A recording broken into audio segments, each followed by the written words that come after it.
I'm divorcing you to marry my mistress. You can have Samantha, but the house and car are mine, Kevin said cheerfully over the phone.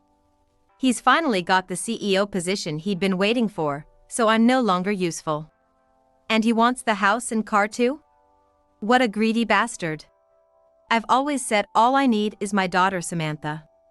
I'm giving you the most important thing to you, he said, as if he's making some painful decision to give up our daughter and settle for the house and car. But this guy hasn't even been home since she was born. She'd only be in the way of his new life with his mistress, but he's trying to make it sound like he's doing me a favor. It makes my blood boil. Then, Samantha speaks into the speakerphone. Huh? Don't you know, Daddy? As Samantha reveals the truth, Kevin goes berserk. Talk about going from heaven to hell in an instant. I'm gonna hit this greedy, overconfident Kevin with a truth he won't be able to handle. It's too late for regrets now, he brought this on himself. My name's Rebecca Smith, I'm 45 and a housewife. I live with my husband and high school daughter, but since Kevin hardly ever comes home, it's basically just me and Samantha. I met Kevin through our dad's work connection. Whenever there was dinner, Kevin or his brother Tyler would drive my alcohol lightweight dad home.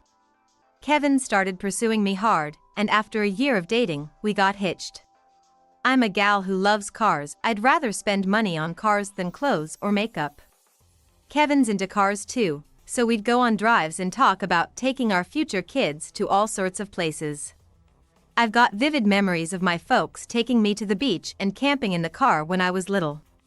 Now I wanted to be the mom making tons of memories with our kid and Kevin. Both our families were thrilled when we tied the knot. It kinda solidified the work relationship too. When I got pregnant, everyone was over the moon. Course I was tickled pink too, feeling one step closer to my dream. Kevin's reaction really stood out, he must have seen my message at work 'cause he came rushing over with this massive bouquet. Couldn't wait till tonight, snuck out of work. Rebecca, thank you. Kevin's into these over-the-top performances, but I was so touched he was this happy. It made me feel good about marrying him all over again. Kevin's folks run a small company with about 30 employees. His dad's the CEO, and Kevin and Tyler work there too. As the eldest son, Kevin's got the pressure of being the next CEO, but since finding out about the baby, he's been working even harder. It's reassuring. Lately, he's been traveling a lot to expand his dad's company and develop new routes. He often gets home late. But I figured it was for me and the baby, so I was grateful. With Kevin away, his folks who live nearby were really sweet to me. They'd drive me to the hospital, bring over food, the works. No matter how much I tried to refuse, they'd say, "You've got to take care of yourself now." It was a blessed life, with just one thing bugging me. Kevin would take my car without asking. It's a luxury car I'd saved up for since I was a kid, part-time jobs, my salary all went into it. I treasured that car. Kevin's not on the insurance, and no matter how many times I told him not to, he'd sneak off with it. We're married, so it's our car, right? Put me on the insurance too. Besides, as the future CEO, I got a role in style. Turns out, Kevin didn't love cars, just luxury cars. He was just a show-off. He's got his own car but never uses it, just letting it gather dust. I'm the breadwinner here. If something happened to me, you and the baby would be in trouble. A luxury car is safer if there's a little fender bender. Just a little bump. Are you kidding me? You've no idea how much that car means to me. I pleaded. Is the car more important to you than me? I wanted to yell yes to that question. Since I couldn't drive while pregnant, I left my car at my folks' place. That's when Kevin got into an accident with my car. We got a call from the cops while his parents were over, so the three of us rushed over. At the station, there was Kevin, all cozy holding hands with some woman I'd never seen. Kevin! What the hell are you doing? His dad's angry yell caught Kevin off guard. He turned pale and quickly let go of the woman's hand. She took off running. I told you to break it off with that woman, but you're still at it. His dad, forgetting I was there in his anger, yelled this and smacked Kevin. "What's going on?" Looks like Kevin had been cheating for a while. And he'd been so happy about the baby. As I stood there shocked, his mom hugged me and kept apologizing. With everyone in the station watching, Kevin started apologizing to his dad, not caring who saw. "You're apologizing to the wrong person," his dad said, and Kevin turned to me, apologizing over and over. The woman was in the car with him, and the accident happened in a hotel parking lot. They both had minor injuries, but the front of the car was totaled. All this was too much for me. I felt a pain in my lower belly and collapsed. They rushed me to the hospital. There, they said I almost had a miscarriage. I was relieved the baby was okay, but I didn't know what to do next. Later, once I'd recovered a bit, we all sat down to talk, his parents, Kevin, and me. "Do whatever makes you feel better, Rebecca. We'd understand if you want a divorce. Kevin's done enough to deserve it." To his parents' words, Kevin added, "Rebecca, please forgive me. I absolutely don't want a divorce." If he really cheated, I don't think I can forgive him, but with the baby, it's not that simple. I think the baby survived because it wants to be born as my child. I asked Kevin, "Tell me everything, don't hide anything." "She's an ex-girlfriend. It's been over for ages. That day, we just happened to meet, and as friends, she was congratulating me on getting married and having a kid. We just happened to be making a U-turn there. I swear. Nothing shady happened. You gotta believe me." Would anyone believe they were just friends after seeing how close they were? Seeing I wasn't buying it, his parents chimed in with the whole story, figuring they had to come clean. The woman's name is Olivia, and she used to work at his dad's company. She married a guy from a client company and quit, but she and Kevin had been dating, and his parents knew about it. They were supposed to have broken up, but then this accident happened. "Really, we're just friends now.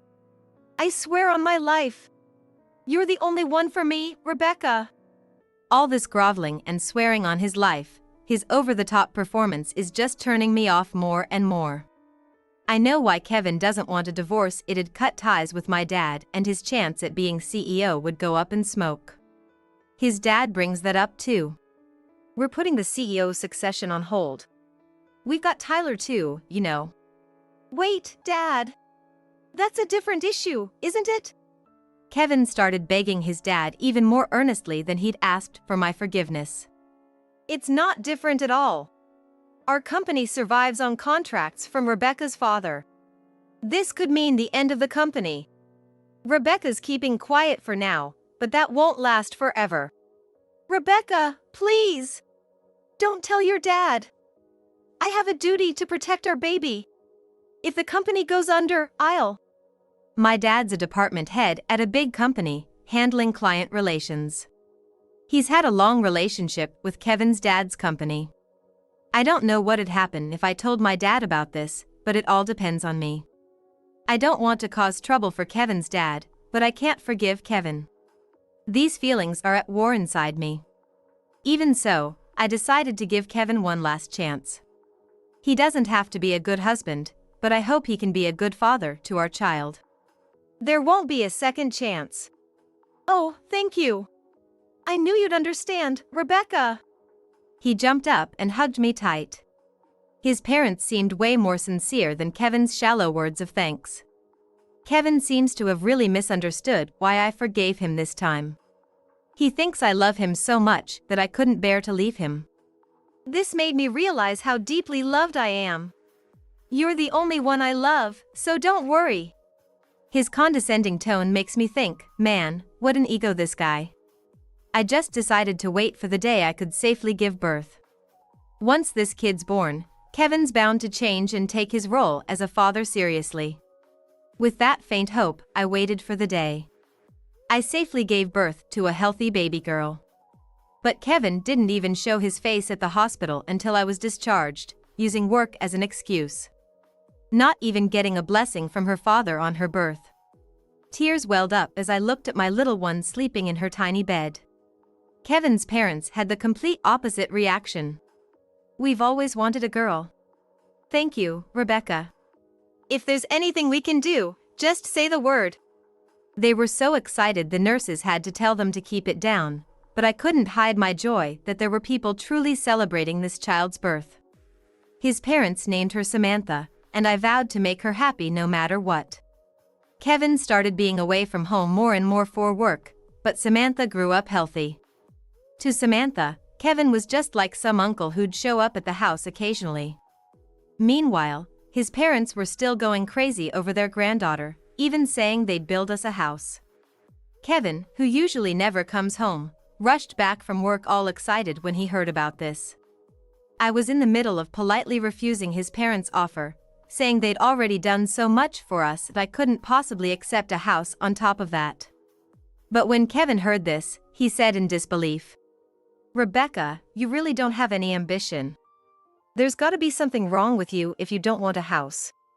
All I need is Samantha," I declared firmly to Kevin. Hearing this exchange, his dad made a suggestion. "As it happens, I've got some land my old man left me. I'll build it in my name, so there's no problem. This isn't for you, Rebecca, it's for Samantha. So it's fine, right?" His parents wouldn't back down, and Kevin's been over the moon about getting a house since earlier. "Come on, it's great. Let's graciously accept our house from them. Don't get the wrong idea. This is Samantha's house, period." Kevin got scolded by his dad for being at work and headed back to the office. His parents' offer was kind, but Samantha was still in elementary school. But his dad had already signed a contract with a home builder and came to consult me about the interior. Actually, when Kevin totaled my car in that accident, his dad had gifted me a higher-end model of the same car. "We'll dock it from Kevin's salary each month, so no worries. Rebecca, you just cut Kevin's allowance by that much." But in the end, Kevin said he needed money for work social obligations and cut our living expenses instead of his allowance. There's no way I could tell his dad about that, so I ended up having to pinch pennies. On top of that, Kevin started treating the car like his own, saying, "It's the same as if I'm paying for the car with my salary." The fact that my car got totaled seems to have vanished from Kevin's mind. Even though his dad told him, "You're absolutely not allowed to drive this car," Kevin would sneak out late at night to joyride.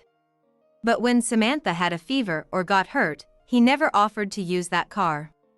Still, I'm deeply grateful for his dad's actions.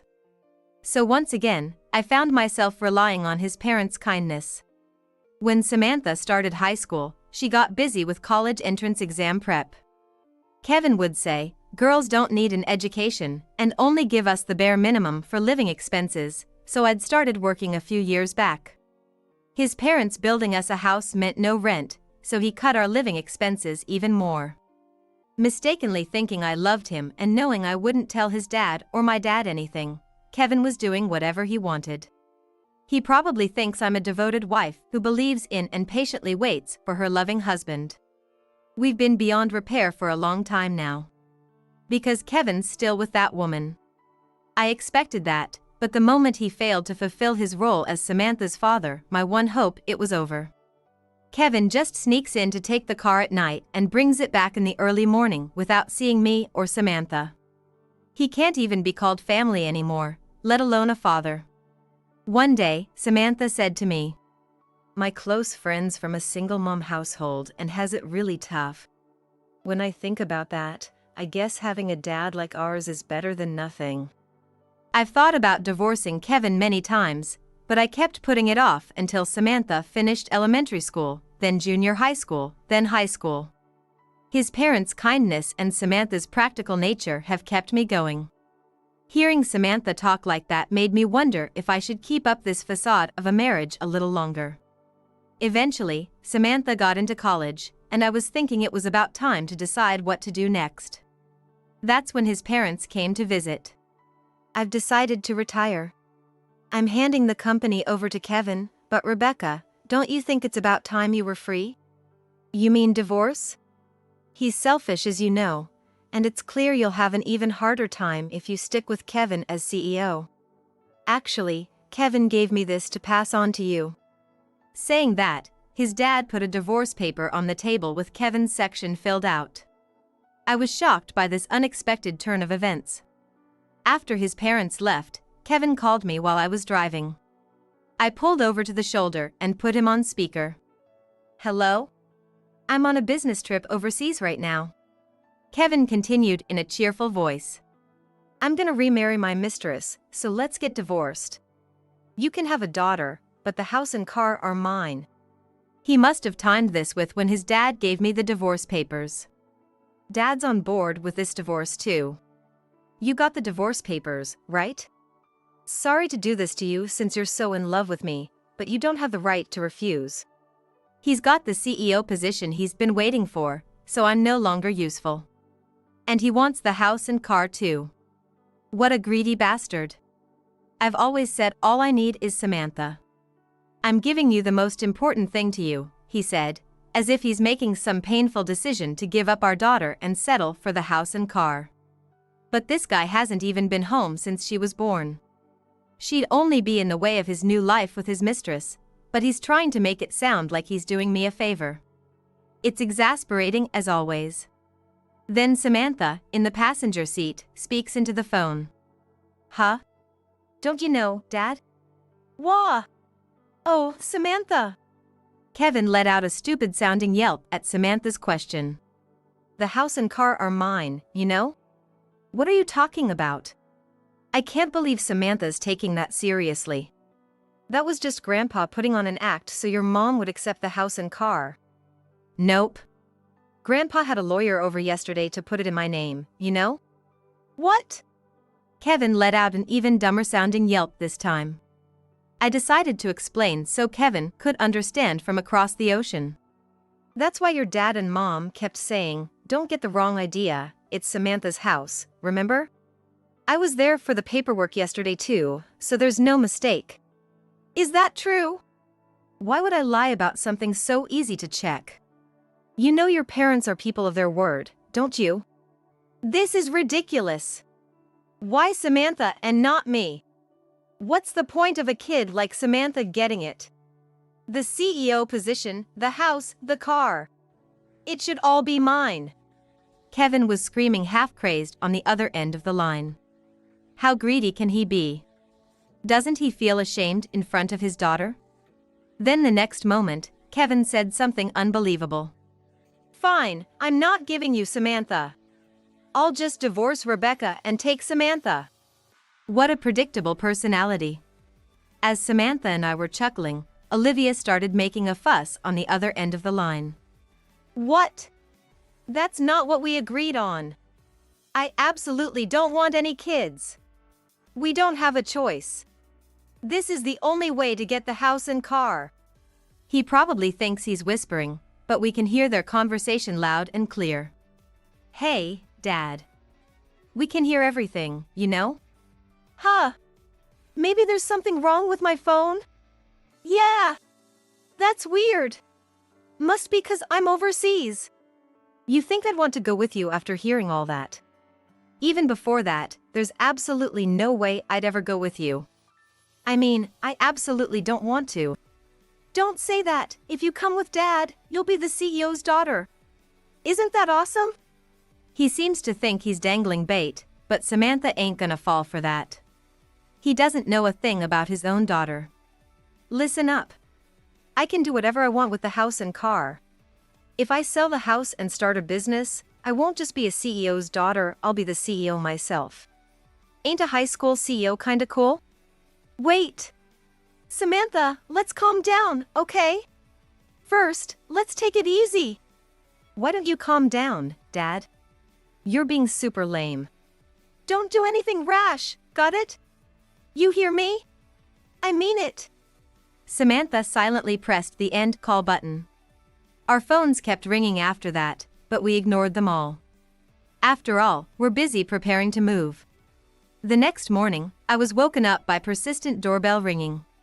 When I answered, it was Kevin, who seemed to have come straight from the airport. "Samantha! Where's Samantha?" Kevin's voice echoed in my groggy head, making for an unpleasant start to the morning. Not wanting to disturb the neighbors, I opened the door. If you're looking for Samantha, she's at your dad's. She's been staying there since last night. Why don't you go there? Of course, there's no way he could go to his dad's and continue yesterday's conversation. Kevin finally noticed the boxes piled up all over the room and asked. More importantly, you're moving out of this house, huh? Smart choice. Don't worry, I'll take responsibility and raise Samantha in this house. You think you can raise Samantha? Of course. Maybe not if she was a baby, but Samantha's finished high school and an adult now. I asked Kevin, who was puffing out his chest and answering arrogantly without knowing anything.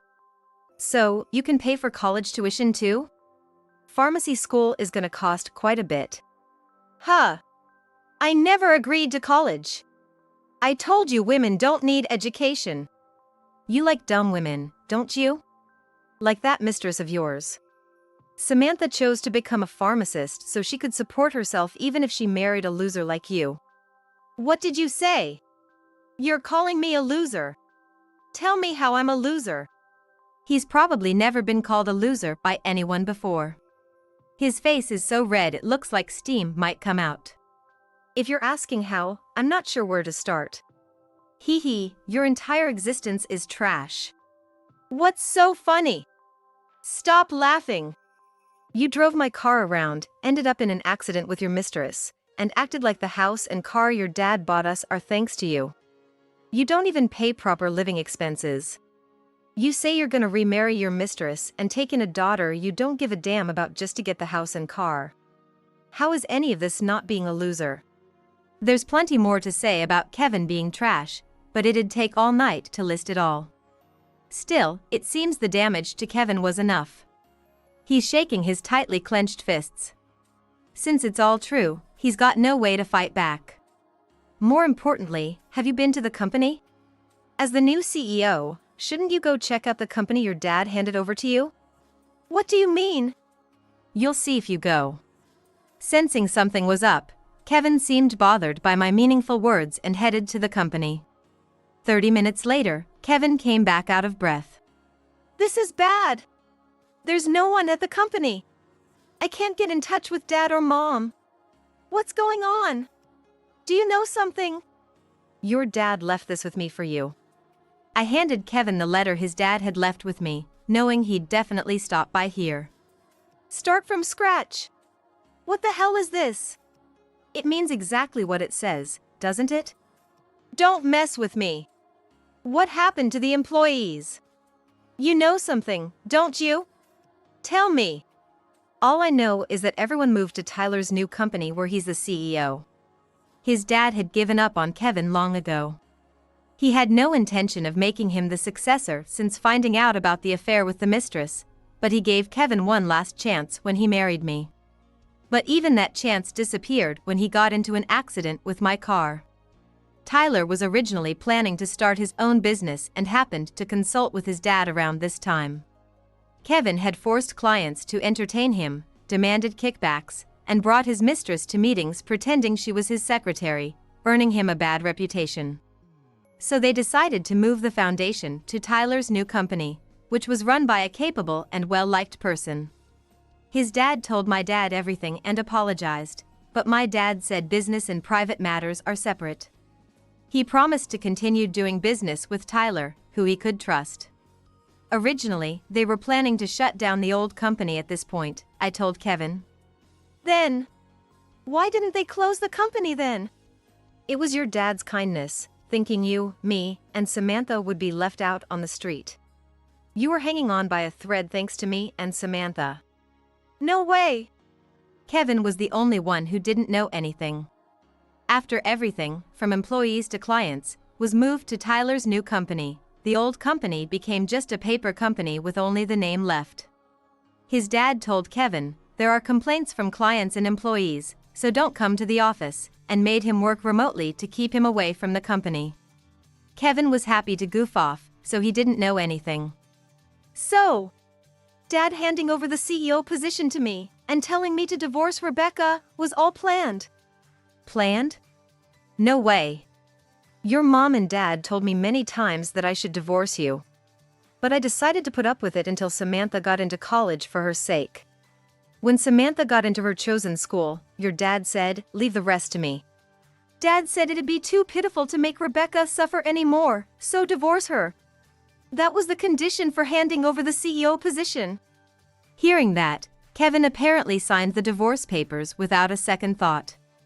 The plan was to hand over the CEO position of the paper company and complete the move while he was away on a business trip overseas, but Kevin came back. Isn't it great? You got the CEO position you wanted. What am I supposed to do with a company that has nothing? Why don't you start from scratch like your dad said? Start a new life by remarrying your mistress? When I said I'd take Samantha, the remarriage and everything was called off. It would have ended up the same anyway since he couldn't get the house or car. And he's just the CEO of a paper company, so it's even worse. I've been thinking, how about the three of us, me, Rebecca, and Samantha, start over here? I'll turn over a new leaf and work hard for the family. Then if we get Rebecca's dad to talk to us and let us do business again, I think the company can grow. How do you even come up with that idea? First off, my dad neither trusts nor values you. Besides, I've already submitted the divorce papers, so we're strangers now. Why'd you submit them? Because I wanted to become a stranger as soon as possible. I signed the divorce papers as soon as I got them from his dad and submitted them. But this guy doesn't seem to get it even after all this talk, and he's already turning into a creepy Romeo. It must have been tough, because I had a mistress, right? I'm sorry. I betrayed Rebecca who loved me so much. But I swear I'll only love Rebecca from now on. So, let's get married again. You're enviably positive in your thinking, aren't you? When that accident happened, it wasn't just your dad who gave up on you, it was me too. For 18 years, I've felt nothing but contempt for you. And that poetic way of talking is gross. That's not true, right? You're just being stubborn, right? Think whatever you want, but neither Samantha nor I will have anything to do with you from now on. Your mom and dad too. Even after all this, he seems unable to accept that he's being rejected. Kevin keeps repeating stories that suit him over and over. It's about time for the movers to arrive. As I look at the clock wondering if they'll come soon, the moving truck arrives right on cue, followed by Samantha coming home. Samantha! Daddy missed you so much! Kevin's face switches from anxious to bright as he runs up to her, but... Why's Dad here? Samantha! Hey, why don't we live here together? The three of us, Daddy, Mommy, and you? What are you talking about? We're gonna rent this place out and use the rent money for my tuition. Huh? What do you mean? Where are you moving to? What's gonna happen to me? Kevin kept asking questions, completely flustered. Anywhere's fine. But listen. Mom worked so hard and paid for everything, including my cram school. Now it's time for Mom to relax and be happy, so don't get in the way. That's right. We'll never be happy with you around. Don't say that. Please. Take me with you. Kevin started his signature kowtowing, not caring that the movers were there. Your cheap groveling's worthless. I'm sick of seeing it. What am I supposed to do? Disappear? That's all you can do, Dad. Even so, Kevin kept pestering me and Samantha, but the loading was done, so we got in the car. At least leave the car. Kevin chased after us, but we ignored him and drove off. We're gonna sell this car too. It's still in my name from when his parents gave it to us, but I don't want to drive a car that Kevin and his mistress used so much. Samantha felt the same way, so we told his parents and put it up for sale, then returned the money to them. Of course, they didn't want to take it, but we convinced them by saying we wanted an equal relationship from now on. Actually, that house is still in his dad's name. They tried to change it to Samantha's name, but we both politely declined. That day, Samantha got mad at Kevin on the phone and accidentally lied that it was in her name. I understood how she felt and went along with it. We paid for Samantha's tuition with money we earned working at the same company, me as a full-time employee and Samantha part-time. It's a good memory now. His parents would have helped with tuition or anything if we'd asked, but we didn't want to end up like Kevin. So we're still working the same way now. After that, Kevin was apparently staying at the company. The land and building belonged to his dad, so he was told to move out or pay rent within a month. He struggled to keep the company going alone. But all the old clients turned him away, and no one would deal with him. He went to his parents' house for help, but they completely ignored him. He apparently came back crying. He ran out of money and had to declare bankruptcy, giving up the CEO position he'd been so obsessed with. Now he's apparently living in that compact car. With no address, it'll be hard for him to rent a place or get a job. Kevin visited his brother Tyler and said some nonsense like, "Let me work for you too, I'll be fine as vice president." That's when Tyler explained to Kevin why he started his own business. He knew Kevin would just hold them back if they kept working together. As long as Kevin was around, the company had no future, so he started his own. He told Kevin he wouldn't hire him even as a regular employee and cut ties with him. Kevin harassed his ex-mistress. She reported him to the police, leading to an ending you'd never expect for a couple that was supposed to remarry. This is how he lost not just us, but his parents, siblings, and mistress too, ending up all alone. But he brought it all on himself. Since then, I've been living happily with Samantha in our new condo. It's not much different since it was basically just the two of us before, but with that weight off our shoulders, we feel more peaceful every day. One day, Samantha brought her boyfriend to introduce him to me. It was that kid from the single mom family she'd mentioned before. I was surprised because I thought it was a female friend, but he'd been supporting Samantha all along. They both said they felt they had to be responsible, using their fathers as examples of what not to be. They want to study hard in college, become working adults, and get married once they're stable. Looks like even a loser dad came in handy in an unexpected way. We still have dinner with his parents sometimes, and no one ever mentions Kevin. We just enjoy our time together.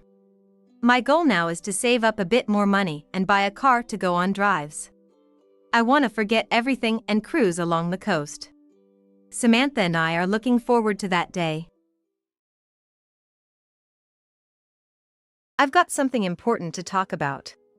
What? Oh, you did say you had a lot to talk about when you got back, didn't you? Yeah. I want a divorce. What? Why all of a sudden? This is too sudden and too one-sided, isn't it? While undergoing treatment for cervical cancer, my husband suddenly demanded a divorce. I was completely panicked, not understanding the reason for the divorce at all. He did explain the reason for the divorce to try and clear up my confusion, but it was an utterly unreasonable one. It's because I've found someone I love more than you, understand? It seems he plans to leave me for a 19-year-old woman. I don't mind if we get divorced. But divorce isn't like a romance, where you can just say goodbye and that's that. I understand what you're thinking. But you can't just decide on a divorce right now, can you? Let's talk this through. Why? No matter how much we talk, my feelings won't change. Just give up and let's get a divorce. It's not about that. If the love is gone, we can't stay married, can we? I won't do anything. He started to act out, thinking he was some kind of hero, protecting the woman he loves.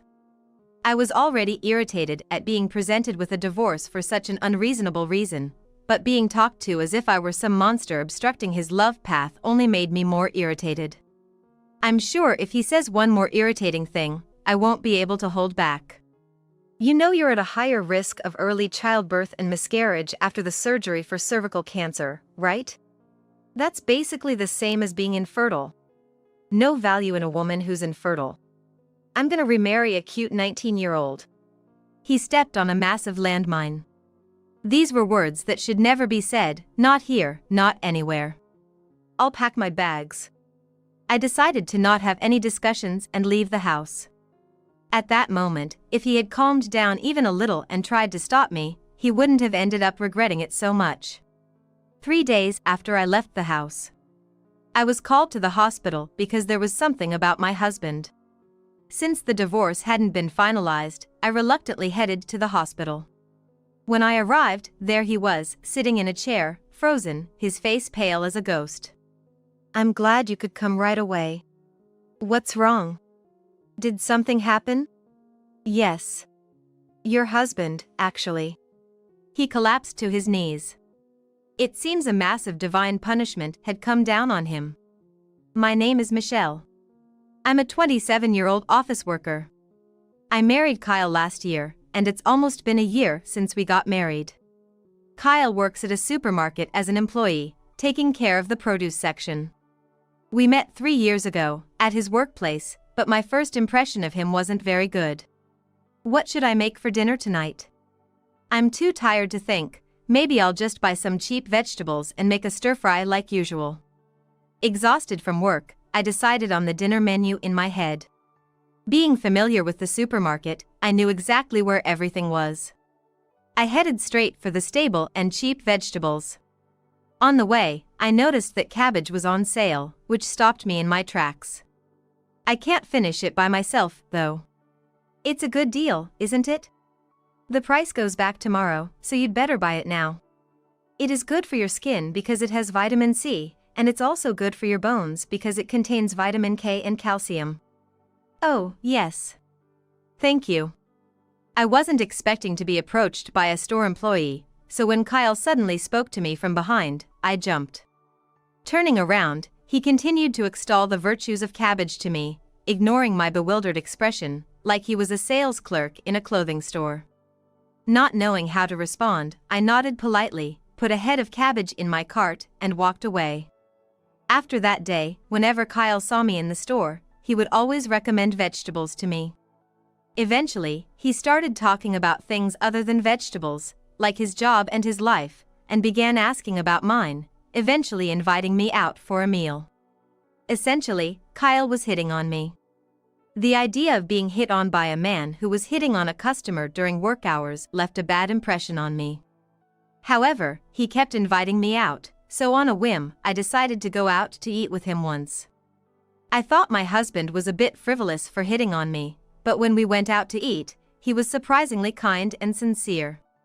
My impression of him changed drastically, and I started to become interested in him, which led to us dating. After we started dating, I asked him why he approached me. A few weeks after I started working at the supermarket, I saw Michelle for the first time and it was love at first sight. I decided then that I had to talk to her the next time I saw her. You can't just do nothing when you fall for someone, even if it's a customer, right?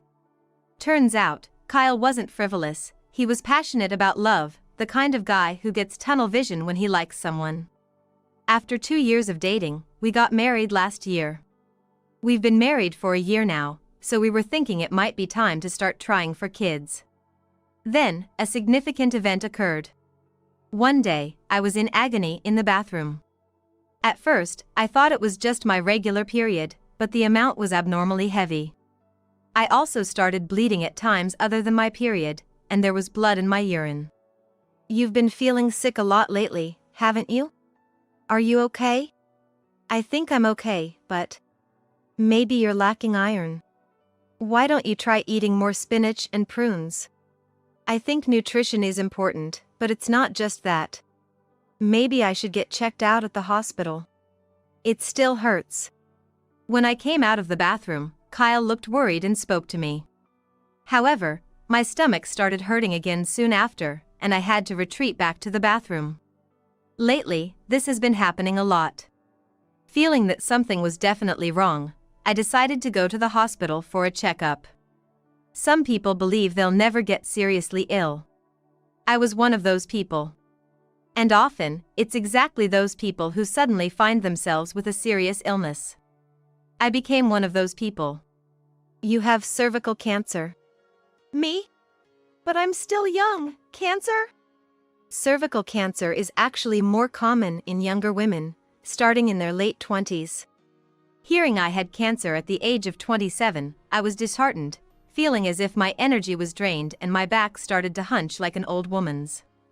However, the doctor gave me some hopeful news, and by the time I left the examination room, I was standing a bit straighter. But the thought of having to tell Kyle weighed heavily on me, and by the time I got home, my back was hunched over again like an old woman's. The night I found out I had cervical cancer, I was nervously eating dinner, thinking about how to tell Kyle. Trying to find the right moment, I couldn't taste my dinner and spoke less than usual. Sensing something was different, Kyle put down his bowl and chopsticks and asked me, "You went to get your test results from the hospital today, right? How did it go?"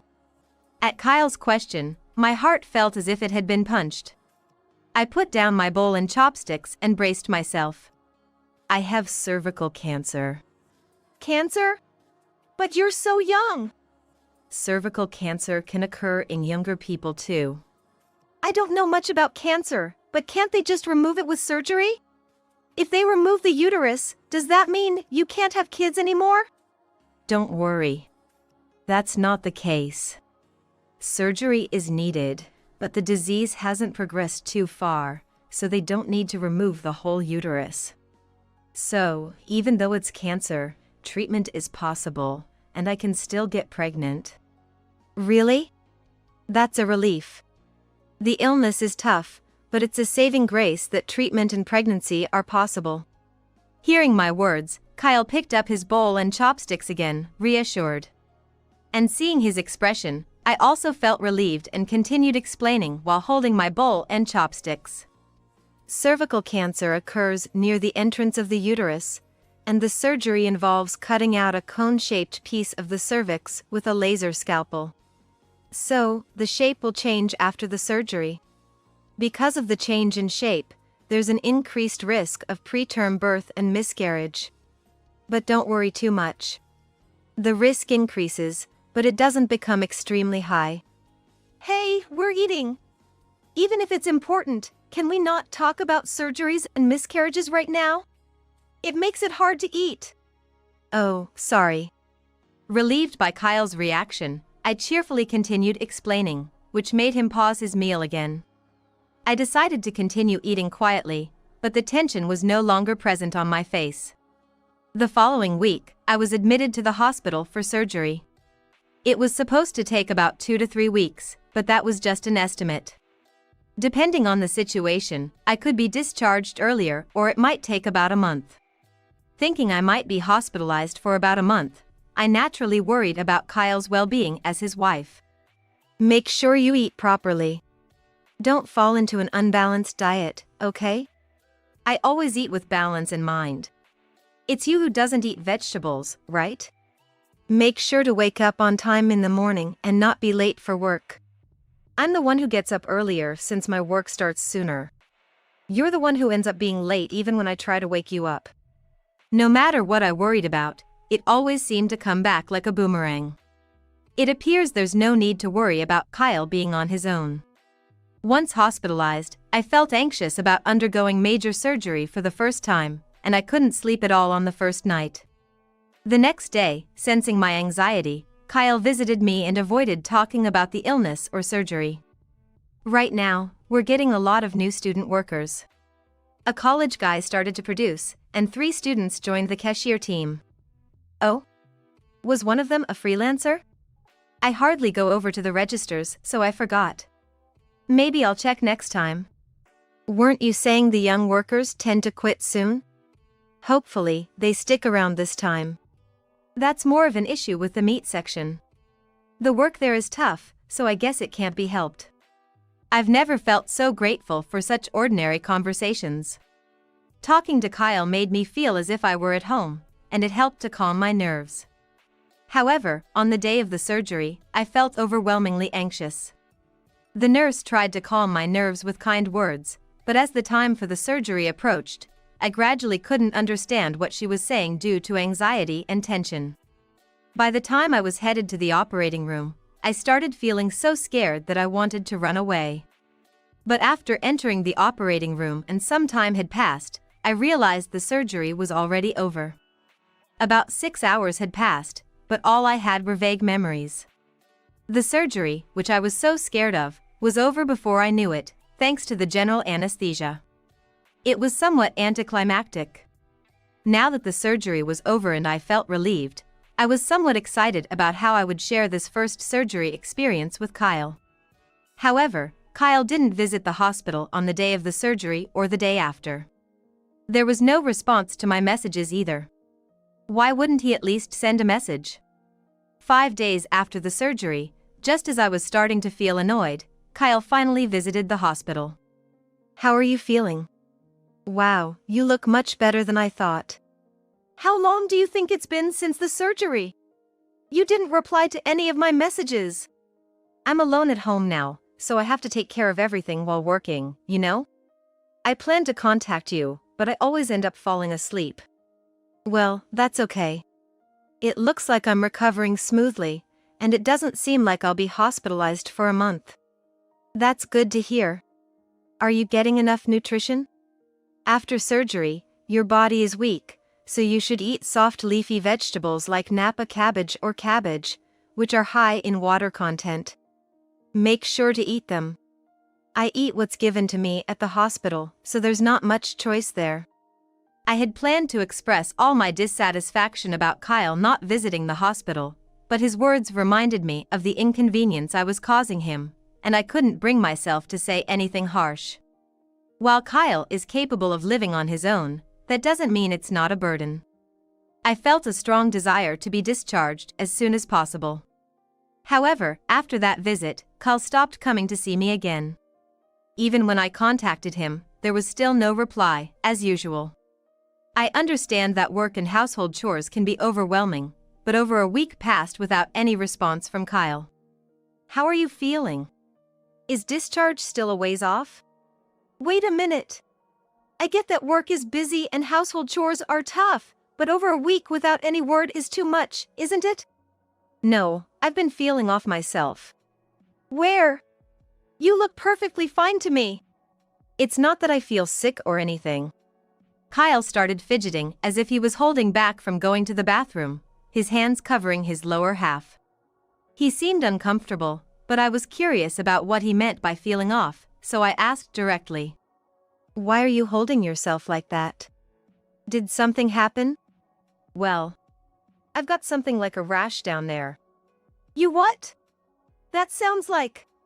I couldn't help but suspect that he might have caught a disease from somewhere, and my gaze towards Kyle became suspicious. He immediately understood what I was thinking and started making excuses. Don't get the wrong idea. It's not like that. Guys can get rashes from sweat and chafing.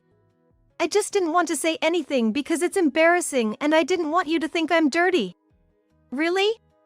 You haven't been doing anything you shouldn't have, right? Of course not. It's hard to imagine he'd start an affair while his wife was in the hospital undergoing surgery. Believing in Kyle's words, I decided to trust him. I'll trust what you're saying, Kyle, but just to be safe, you should get it checked out at the hospital. It's fine. It's just skin down there, right? If I improve my protein metabolism with vitamin B6, the rash should disappear. I'll just eat some bananas and stay quiet. No, you need to see a doctor. No way. It's embarrassing to have that area examined. Kyle started fidgeting again, possibly due to itching, his hand moving around his lower half. While I think he should see a doctor, I don't know much about men's issues down there. If Kyle says it's okay, then it must be okay. Not wanting to talk about such matters in the hospital, I decided not to bring up the topic anymore. Another week passed. Still no word from Kyle, and the next time he came to the hospital was just before I was discharged. Hey, I've come to pick you up. Oh, are you the doctor? My wife has been in your care. As I was receiving instructions for aftercare from the doctor, Kyle arrived. Since he hadn't visited me at all, I saw it as a good opportunity for payback. Doctor, listen to this. My husband has developed a rash down there and refuses to see a doctor because he's embarrassed. He thinks he can cure it by eating vegetables. Hey, we don't need to talk about that right now.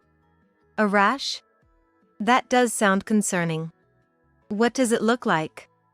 At first, it was like prickly heat, but lately, it's gotten worse, kind of bumpy, almost like cauliflower, I guess. That's something that should be checked out immediately. See, the doctor says you should get it checked out right now.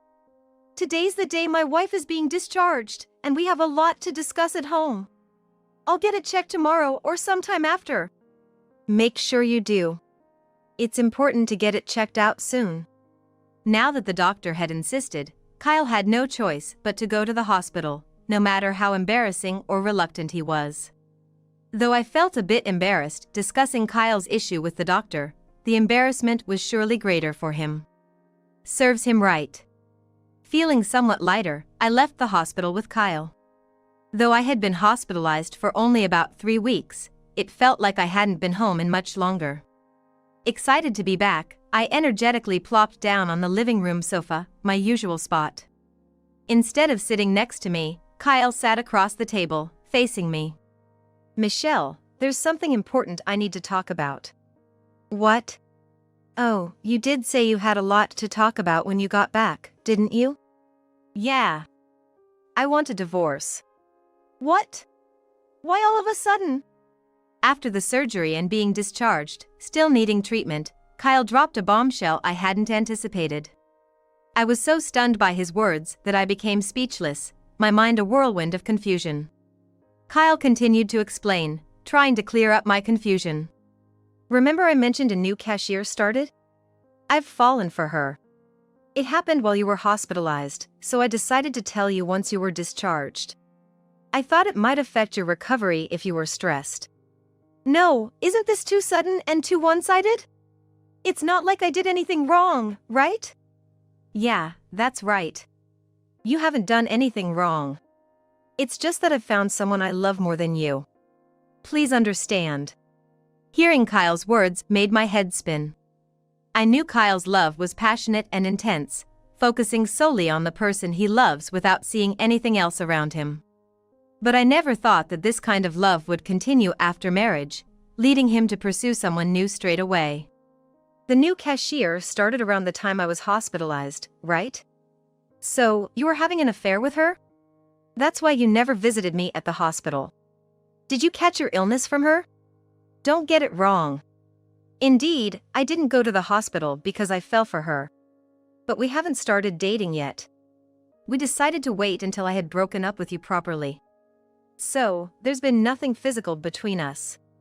Kyle looked at me with clear, earnest eyes. He probably wasn't lying, and wanting to date someone he likes after breaking up with me does seem fair. However, it's overwhelmingly unreasonable. Kyle is romanticizing his actions through a filter of passion, but it boils down to him wanting to switch to someone he deems better than me. What's the name of this person you've fallen for? Kelly. She's a student, right? How old is she? 19. Is she your type? I didn't fall for her because of her face, but I think she's pretty. So, it was as I thought. Men's thoughts are simple. Younger and prettier is better. Even so, looking at passionate and straightforward traits from a distance, they seem so disheartening. I feel embarrassed now for having been pleased with Kyle's passionate love. I'm okay with divorcing a husband who justifies his shady actions with passionate love. But divorce isn't as simple as saying goodbye like in a romance. There's a lot we need to discuss. I understand your point, but you can't just decide on a divorce right now, can you? Let's talk about it. Why? No matter how much we talk, my feelings won't change. Just give up and let's get a divorce. It's not about that. Divorce isn't something you can just do on a whim, right? If the love is gone, we can't stay married, can we? You're not planning to do something to Kelly, are you? I won't do anything. Well, maybe she'll have to be involved in our discussions. So, you were gathering information about her, planning to harm her, by asking her name and age. Kyle's eyes remained clear and sincere. He must think he's some kind of hero, protecting the one he loves. Being proposed a divorce for such an unreasonable reason already irritated me, but being treated as if I'm some monster in his path of love made me even more furious. If he says one more thing to irritate me, I'm sure I won't be able to hold back. You know you're at a higher risk of early childbirth and miscarriage after your surgery for cervical cancer, right? That's basically the same as being infertile. No value in a woman who's infertile. I'm gonna remarry a cute 19-year-old. Kelly won't have any problem having kids. Kyle stepped on a massive landmine. These were words that should never be said, not here, not anywhere. I'll pack my bags. I decided not to have any discussions and leave the house. If only Kyle had become a bit more rational and stopped feeling like a hero, he wouldn't have ended up regretting so much. 3 days after I left the house, the divorce was still a work in progress, but preparations were moving forward. It seemed like the divorce would be finalized smoothly. That was the plan, until a call from the hospital changed everything. I thought the call was about my health, but they wanted me to come to the hospital immediately because there was something about Kyle. The hospital wasn't aware of our ongoing divorce proceedings. Since I didn't answer calls at home, they must have called my cell phone. I thought about ignoring it, but since we were still technically married, I felt obligated to go to the hospital. Reluctantly, I decided to head to the hospital. Good, you came quickly. What happened? Is something wrong? When I arrived at the hospital, Kyle was sitting in a chair, frozen, his face pale as a ghost. Having been in a similar situation at the hospital myself, I somewhat understood. This usually means the discovery of a serious illness. Does Kyle have a serious illness? Yes. He had abnormalities in his lower body, and upon examination, it appears to be penile cancer. Cancer? My gaze shifted from the doctor back to Kyle. He must have heard it before, but hearing the word cancer again from the doctor's mouth seemed to make his body tense up even more.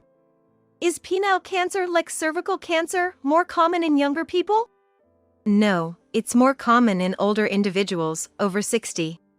It's quite rare compared to other cancers, as rare as becoming a millionaire at a casino. The chance of getting it at a young age is extremely low, like being struck by lightning in the middle of a city full of tall buildings. Is that so? Knowing Kyle had drawn such an unlucky lot, I couldn't help but let a smile slip despite understanding it wasn't a laughing matter. So rare to get such a cancer. What causes it?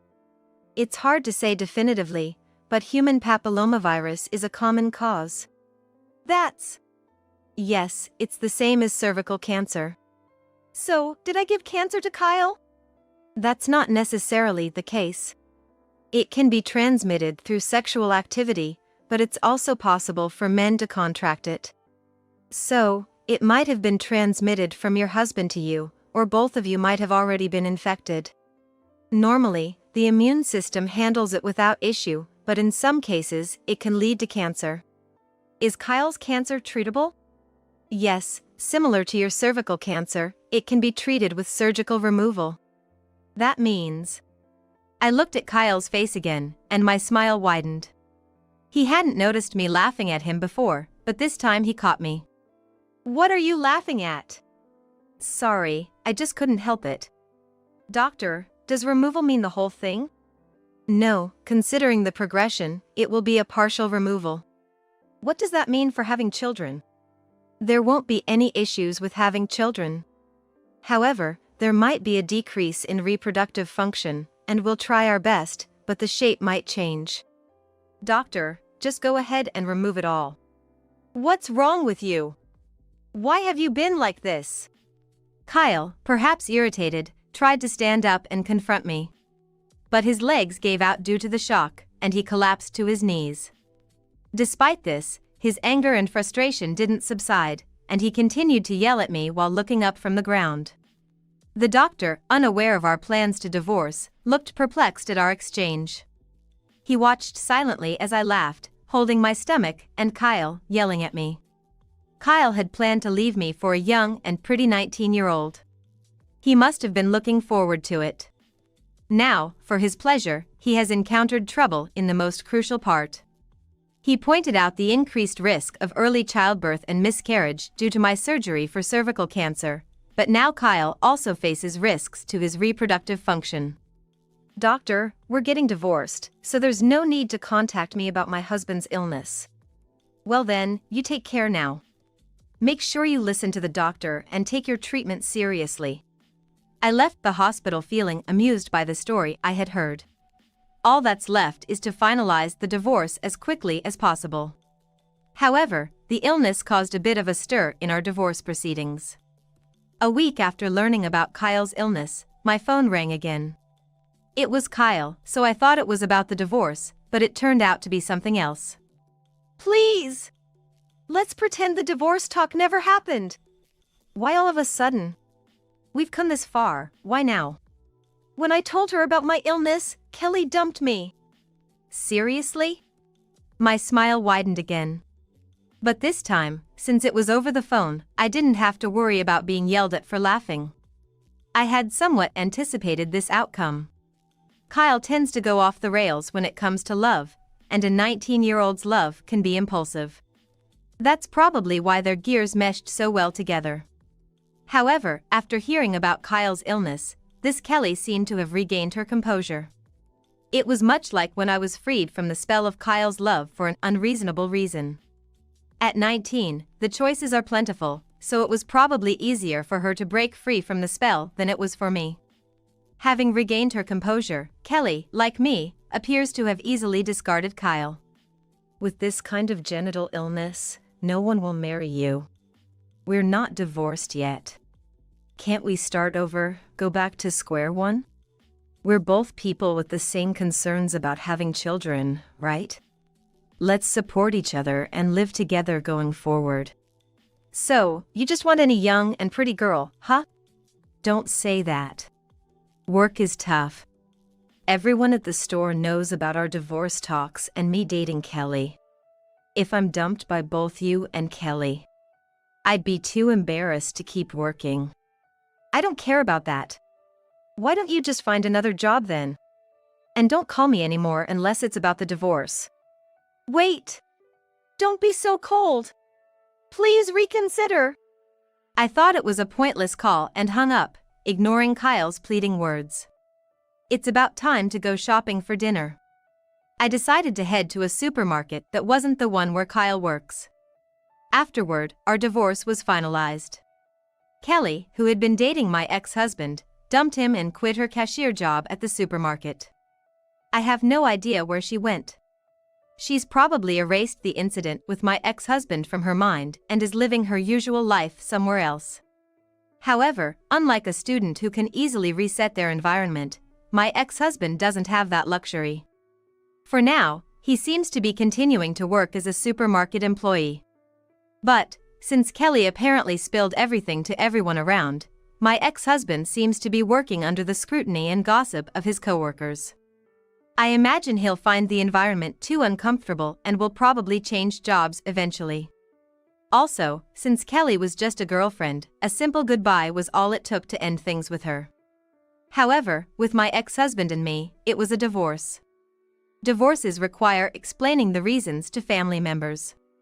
I told my ex-husband's parents everything about why we divorced without holding anything back.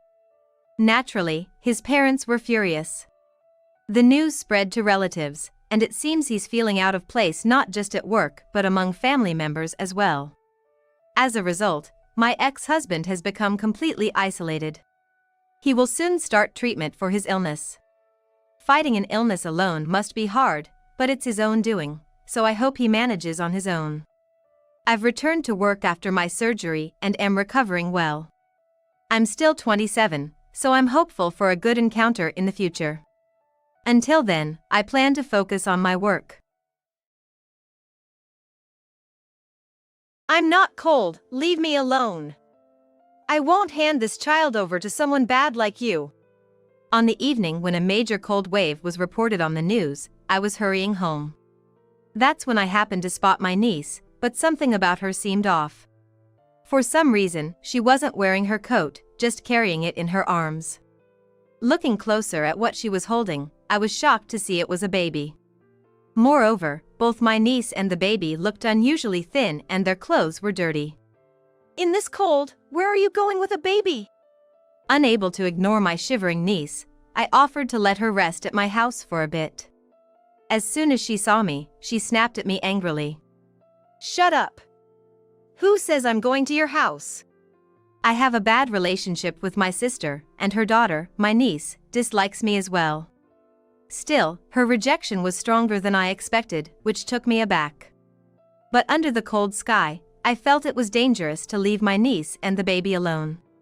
Trying to sound as gentle as possible and smiling, I invited my niece to my house, but she firmly refused. Mom said to never trust you. You're a good-for-nothing. My niece wouldn't take my hand, ignoring everything I said, and kept resisting with her faltering body. What should I do? How can I help them?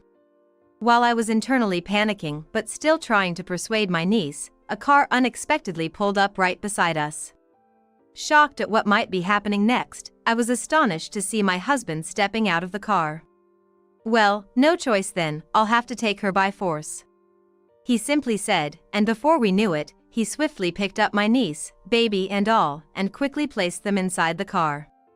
Hurry up and get in, he urged me, and as I scrambled into the passenger seat, he started the car somewhat roughly. I protested his forceful action, akin to a kidnapping, but he drove on without a word.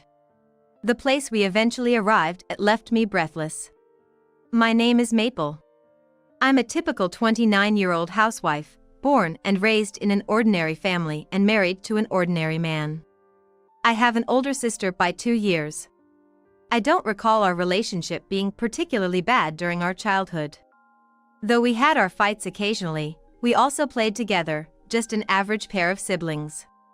However, after becoming adults and getting married, my sister changed. The man she married was what you would call wealthy. He drove a luxury car, wore high-end watches, and was always dressed in stylish suits. Influenced by her husband's values, my sister's spending became extravagant after getting married. She started buying high-end clothes and accessories one after another, and even for daily groceries, she would only shop at upscale supermarkets. Not only that, but she began to look down on me and our parents, calling us poverty-stricken. Moreover, my sister and her husband lived in the town next to ours, and she would boast about her house at every opportunity, which honestly got annoying. Ah, living in an apartment is something only poor people do, how pitiful. If you had married a rich man like I did, you could have lived in a spacious and beautiful house like mine. This house is super comfortable, well worth the $1 million we spent on it. Every time we met, my sister would flaunt her wealth, and my irritation grew until one day I finally snapped. Enough! Always talking about money, it's so annoying. I'm happy with my house and my life. Stop interfering! As I screamed at her, red-faced and nearly lunging forward, she snorted and laughed. Oh, you must be jealous, aren't you? Oh no, the jealousy of the poor is so unseemly. Seeing my sister looking down and mocking me, I came to despise her deeply in my heart. Following that incident, my sister's snide remarks escalated. Even at family gatherings at our parents' house, she would deliberately mock me and my husband. Is that all your husband makes? So little, he must be an incompetent regular employee. Oh, is that why you have to work part-time? Wow, that's sad. Your wedding was really cheap, wasn't it? It was almost all family there. In contrast, look at ours. Our ceremony was lavish. We had 100 guests, and the dress, venue, and food were all top-notch. If only you could have married up like I did. My greedy sister even tried to take my necklace once. It was the only branded item I owned, a treasure gifted by my husband for my birthday. But it seemed my sister couldn't stand me owning a brand item. How dare a poor person like you wear branded goods? Actually, it doesn't suit you at all, it's a pity for the necklace. It would look much better on me, so hand it over. In the end, she didn't manage to take the necklace, but she tore the chain, and I quietly cried, feeling as though she had destroyed a memory shared with my husband. After that incident, I started to ignore my sister completely, feeling nothing but discomfort whenever we met.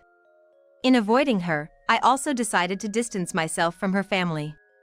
However, My brother-in-law was always busy with work and frequently on business trips, so we seldom saw each other anyway. Even when we did meet, in stark contrast to my chatty sister, my brother-in-law was a man of few words, and we hardly ever spoke. Nevertheless, being influenced by my sister who flaunted her wealth, I came to view my brother-in-law as someone who was also likely to boast about being wealthy. My sister and her husband have a 9-year-old daughter named Susan, who also seems to dislike me and my husband. I don't think we've done anything to warrant such disdain from her, but every time we meet, she glares at us, and even when spoken to, she hardly responds. While I've grown distant from my sister's family, and it's not particularly an issue, being treated coldly even by my niece does make me feel a bit sad. So, while I have managed to cut ties with my sister and her family, I often hear about my sister's activities through a neighbor who works part-time at the same place as me. According to them, my sister recently gave birth to her second child. In between being busy with childcare, she seems to be living happily, indulging in her favorite brands. On one peaceful day, having no interactions with my sister, leading a calm life, I encountered an unexpected incident. It was in the dead of winter when the news was all about an incoming severe cold wave. With snow expected to start falling, I headed to the local supermarket to finish up some shopping.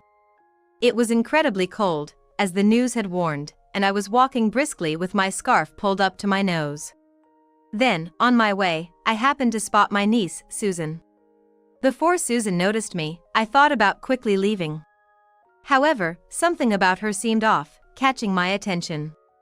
Strangely, she wasn't wearing her coat, just holding it in her arms. Looking closer at what she was carrying, I realized it was a baby, to my surprise. Moreover, both Susan and the baby looked unnaturally thin and their clothes were dirty. She was walking with her nose bright red, clutching the coat tightly around the baby as if to protect it from the cold. Clearly struggling and shivering from the cold herself. "Susan, where are you going in this cold with a baby? Come on, at least come to my place to warm up for a bit." I couldn't just ignore her and called out to my niece. Startled by my voice, she jumped and then, upon seeing me, started yelling at me aggressively. "Shut up! Who says I'm going to your house?" Though I knew she disliked me, her vehement rejection took me aback. But under such cold conditions, I felt it was dangerous to leave her and the baby alone. "But you must be cold without your coat on, right? Let's warm up at my place for a bit. Then, I can take you home, okay?" I tried to speak to my niece with the gentlest tone and a smile, but she was adamant in her refusal. "It's not cold, just leave me alone. I have to protect this baby. I won't hand them over to someone bad like you." "I wouldn't hurt you or the baby, I promise." "Lies. Mom said to never trust you." Despite my attempts to reach out, my niece wouldn't grab my hand and refused to listen to anything I said, continuing to resist with her unsteady body. I was internally panicking, wondering how I could possibly help them when suddenly a car pulled up right beside us. To my surprise, it was my husband who got out of the car. "Well, no choice then, I guess I'll have to take you by force." Saying just that, he quickly picked up my niece, baby and all, and placed them in the car. "Maple, hurry up and get in," he urged, and as I rushed into the passenger seat, he started the car with a bit of roughness. "Just stay calm, and I won't harm you. Please, don't make a fuss," he said nonchalantly, not even looking at my niece. As for my niece, perhaps intimidated by my husband's firmness or the suddenness of being brought into the car, she became quiet, a stark contrast to her previous behavior. However, she looked so pale and weak that she seemed like she might collapse at any moment. My husband took us, including my niece and the baby, straight to the hospital. Lost in confusion, my niece and the baby were taken away by a nurse. While waiting for their examination to finish, I asked my husband, "Hey, what's all this about? Why were you there just now? And why rush to the hospital of all places?" His forceful action, almost akin to kidnapping, made me slightly confrontational, but he responded with a wry smile. "It was pure coincidence that I was there, just happened to pass by on my way home from work. I was curious about what you were arguing about, but more than that, Susan and the baby looked terribly pale. I just thought we needed to get them to a warm place right away." He initially thought our home would suffice for warmth, but was alarmed by their unnaturally light weight when he picked them up. Fearing that their poor complexion wasn't just due to the cold but possibly due to illness, he instinctively decided to head not home but to a hospital that could provide appropriate care.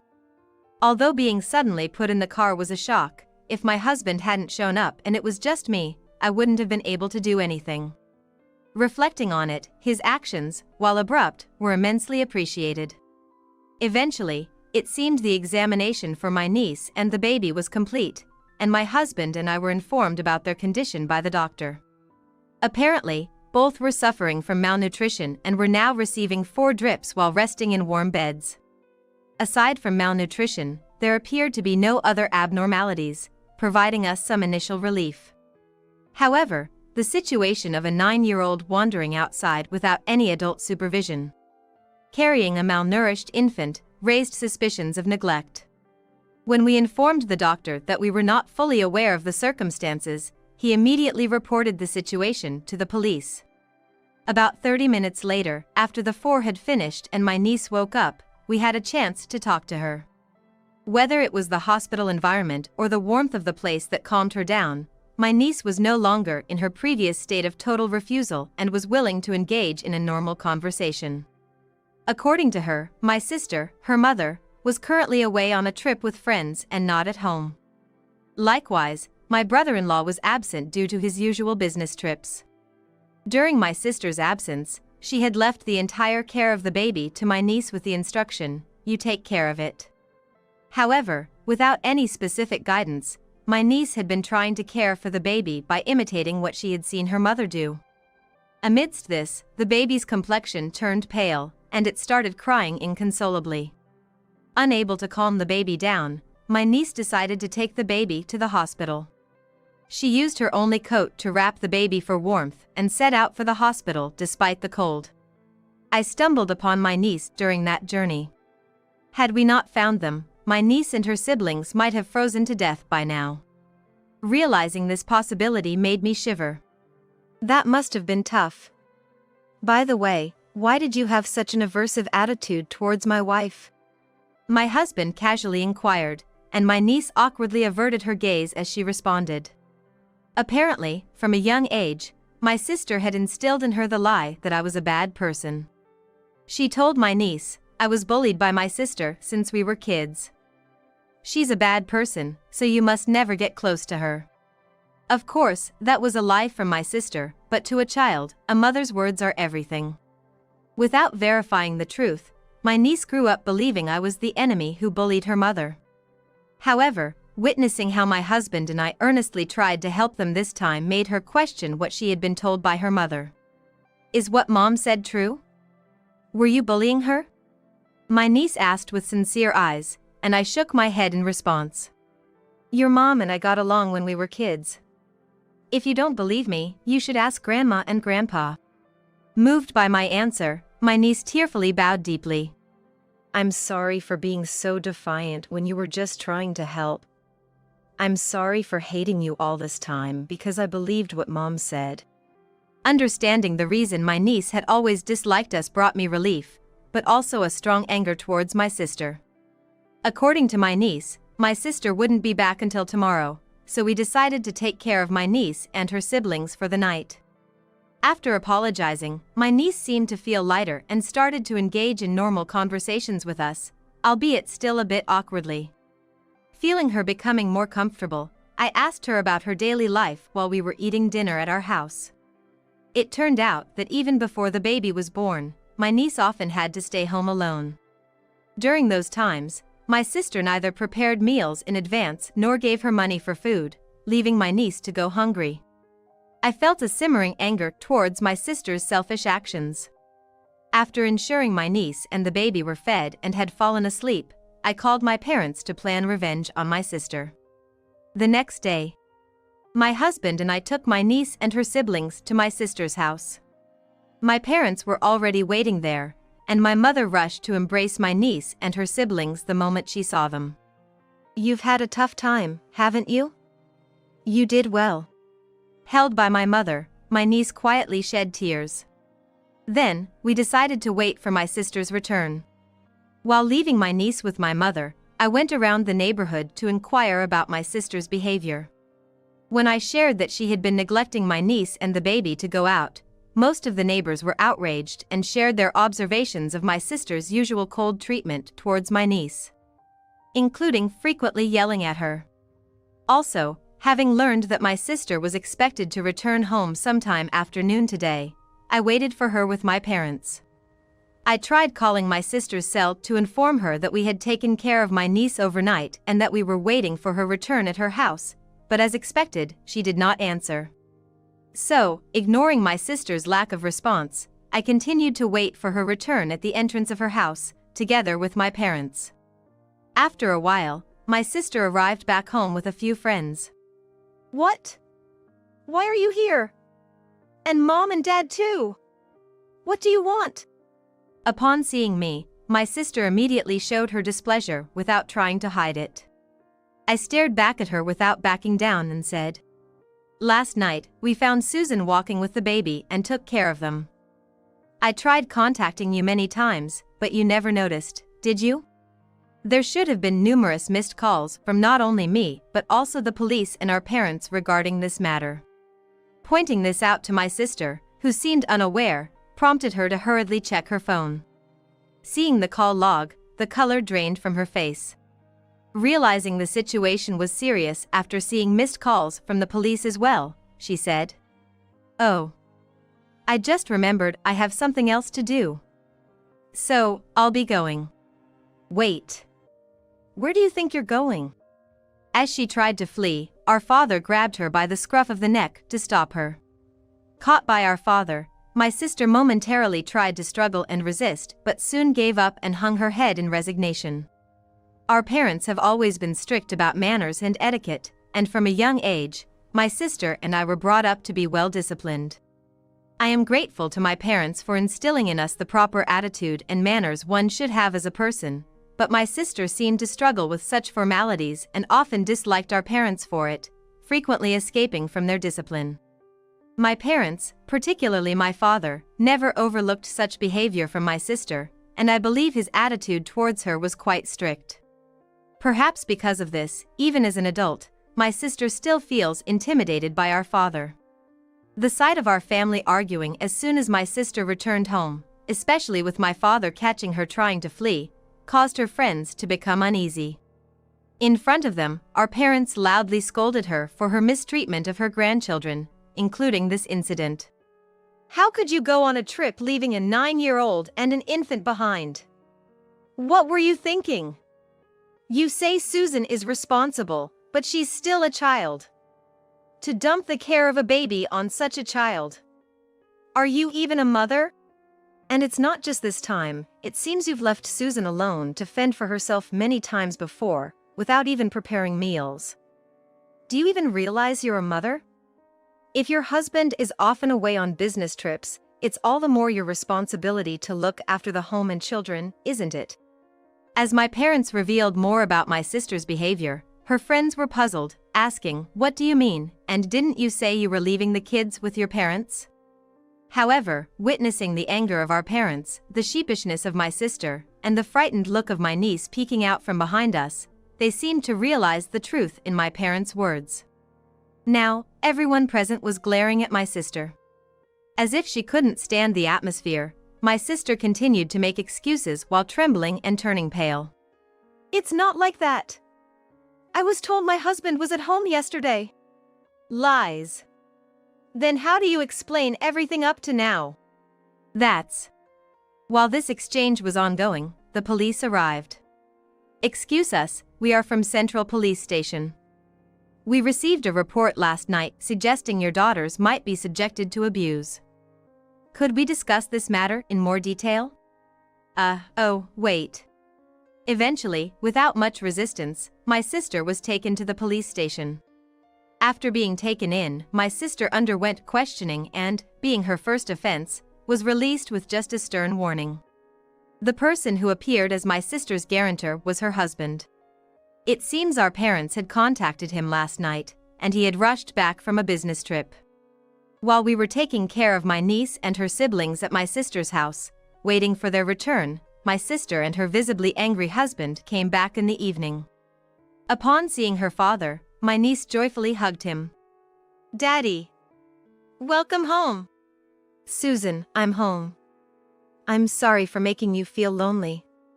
I'm sorry." He hugged my niece tightly, as if making up for the lost time. After putting the children to bed, my husband and I, along with our parents and my sister and her husband, sat down for a serious discussion. When her husband demanded that she tell everything, my sister, still pale, looked down and made excuses, saying, "I wanted a change of pace because of parenting stress." "Even though it seems like you're always hunting for brand name bags. It's the talk of the neighborhood, you know?" What? There was no way my sister was mentally exhausted from childcare. Convinced that she was lying, I shared information I had heard from my colleagues. I recounted not only this incident but also episodes of my sister doing as she pleased while her husband was away, as a form of retaliation for her past actions. Hearing this, her husband became furious. "You've been doing such things while I was gone."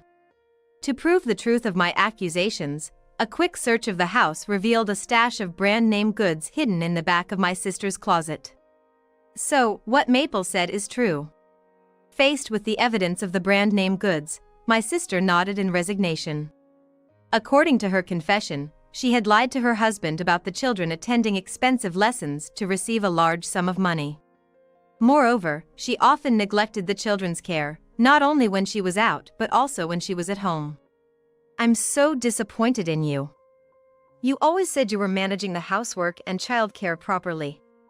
Let's get a divorce." Having had enough of her, her husband declared his intention to divorce her.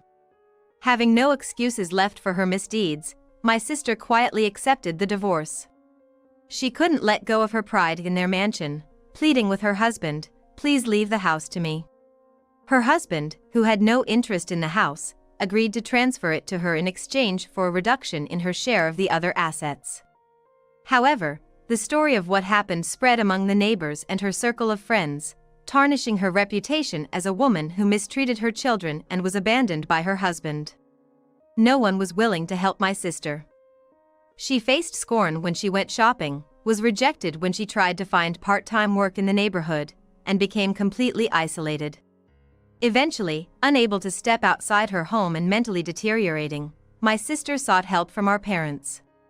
However, they had disowned her at the time of her divorce and refused to have any involvement with her. Abandoned by everyone, my sister now lives miserably in the once prized mansion that has turned into a house of clutter. On the other hand, her husband had been seeking to change his work style for the sake of the family. He had applied for a transfer to a department without business trips, hoping to spend more time with his family, and it seemed likely his request would be granted soon. Deciding he couldn't leave the children with their mostly absent mother, he took custody. A decision our parents and I fully supported. The children, especially fond of their father, were thrilled to live with him, saying, "We get to live with Daddy." Without any allies, my sister was left despondent. After the divorce, my brother-in-law and the children moved close to our home. To fill the void of the past lack of interaction, my husband and I sometimes play with the children. Since the incident, the niece has become attached to us, and we occasionally look after her and her sibling when my brother-in-law works late. The baby is growing up healthy and is at a very cute age. Watching the children grow up, we spend our days feeling happy and fulfilled.